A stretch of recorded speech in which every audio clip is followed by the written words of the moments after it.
here. Nope, they're going to let him through, and this pursuit will continue. The thing that makes this dangerous at this point is these are surface streets where you have stoplights and stop signs, and every time that vehicle runs one of those intersections, they run the risk of causing a crash. And this is a very a heavy pedestrian area as well. We're watching this happen right near Baylor Hospital. Lots of people walk around during the lunch hour to get to and from. The driver here going not at an extreme high rate of speed here, Don. Right, and this may be one of those situations where the driver is unfamiliar with the area. In a lot of police chases, the suspect driver will try and get to a familiar area near their house or where they work, someplace where they grew up, so they know the street areas. This driver appears that very possibly could be confused and not know this particular area. Do you know, Don, have you heard anything yet about whether, in fact, this car is stolen, or why they might be after this driver? Yeah, Fort Worth PD confirmed to us and to the Dallas Sheriff's Office this is a possible occupied stolen vehicle. We saw from helicopter footage earlier there's a paper tag on the back of that car, possibly not belonging to that vehicle. Okay, and it looks like we are still on some smaller roads here. They're not near a highway at this point. They're still on Live Oak, this driver, and I'm going to see if Ames, our pilot there in Sky Ranger, can zoom out a little bit to give our viewers a broader scope of what's happening, how many patrol cars are after this driver right now. And right now, they are coming up to 75, Don. Yeah, and it looks like they're going to cross under 75 and go into downtown Dallas proper. Again, congested area, a lot of cars, a lot of pedestrians. This has the potential of ending badly. Talk to us about the risk. Obviously, other drivers on the road are at risk here if this driver turned into a residential area. It looks like the chase is getting onto the Dallas North Tollway, and now they will head northbound at this point. We haven't seen anything come out of the vehicle either. The driver or any passenger hasn't thrown out anything from the vehicle. The windows have not rolled down at any point. Very dark tinted windows. And now they're heading onto the northbound side of the Dallas North Tollway. And you'll see the Dallas Sheriff's Department now try to pass this vehicle, get in front of it far enough that they can deploy those stop sticks and get that vehicle to drive over them, hopefully flattening those tires. There's the second Sheriff's Department vehicle. Again, trying to get in front of this pursuit. The driver that's being pursued right now has slowed tremendously from the speeds we saw earlier. There's a third Sheriff's Department vehicle passing it now. They're going to try and get enough of a lead to be able to safely get those sticks deployed and hopefully put an end to this pursuit quickly. And like you mentioned, Don, this driver reached speeds of maybe 80 miles per hour when he was on 45 and he was on 20, and then through the streets of downtown he sped up, but not significantly.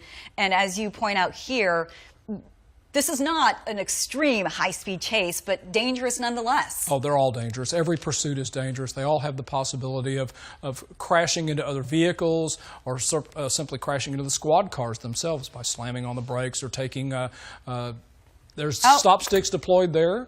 It looks like the driver may have struck a couple of the sticks on the way by. We'll find out in just a moment. Oh, blew through that intersection. The driver just exited off the Dallas North Tollway. We're trying to figure out which street he's on exactly right now. Texas Sky Ranger continues to stay on top of this scene.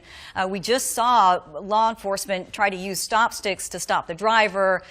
It may have punctured one or two tires, but it hasn't completely stopped this driver just yet. And now it appears that they are in a residential area.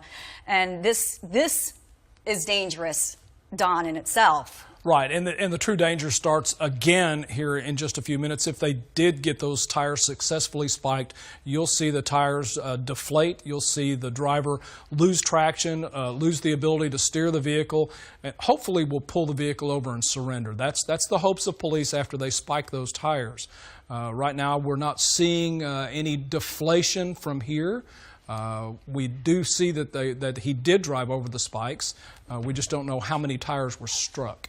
And it looks like this driver's now on Lemon, at least exited Lemon off the Dallas North Tollway, turned right, and is now on Lemon in a very populated area. We've seen this driver, again, go through I-20, I-45, through the streets of downtown Dallas, right by Baylor. What was that? Okay, right now they are on northbound Easton. This driver of a suspected stolen vehicle has been leading police on a chase for the last at least 30 minutes. This chase started in Fort Worth, and now it is in Dallas, off the Dallas North Tollway, in the Highland Park area. We've actually covered quite a lot of ground here, Don. Right, and it looks like the vehicle is slowing tremendously from what we saw earlier. We're nearly at a crawl at this point. We're not seeing the vehicle stop. We don't see anyone in front of them. It looks like they're slowing to a stop now. Okay, and it does appear that they have come to a stop. And again, we need to warn our viewers that this is on a slight delay. We are monitoring what happens at this point. We see Fort Worth officers now exiting the vehicles. They have weapons drawn on it, and they're going to conduct what's called a felony stop. They will order the driver to turn the vehicle off, toss the keys out the window, and show the officers both their hands. We're waiting right now for the driver to comply with their commands. And these are Fort Worth police officers with their guns drawn. The driver has not.